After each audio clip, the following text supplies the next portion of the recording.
Balai Bomba dan Penyelamat Tapah akan bertindak untuk mengumpul maklumat-maklumat terkini, dan juga pada masa yang sama kita akan memerlukan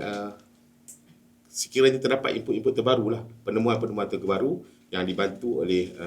masyarakat setempat, komuniti setempat, rakyat setempat, dan juga pihak Malim Gunung yang masih aktif mencari lah. Namun begitu, ianya perlu diselaraskan juga dengan pihak perhutanan lah, sebab ianya merupakan hutan simpan kekal, dan kita perlukan penjelasan bersama untuk memasuki kawasan tersebut setelah operasi ini dikecilkan. Sebelum ini kita boleh masuk untuk bertindak membuat pencarian bersama dengan semua agensi, tetapi bila dikecilkan, kita ada perlukan satu penyelarasan bersama dengan Jabatan Perhutanan,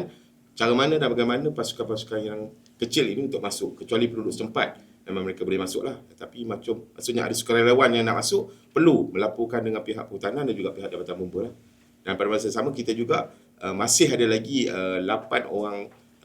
pihak anggota STORM di dalam, dan juga 2 orang Malim Gunung yang bersama-sama membuat aktiviti pencarian sehingga esok petang berada di dalam sektor pencarian kita. Sehingga hari ini, pagi tadi, pesawat Agusta 139 membawa 23 orang anggota keluarlah daripada Jabatan Bomba Malaysia, Jabatan Perhutanan dan PGA Batalion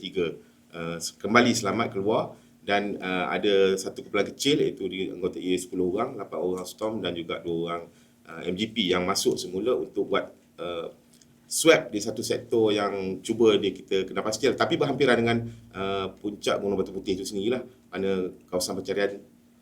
dikecilkan kepada perjalanan balik lah.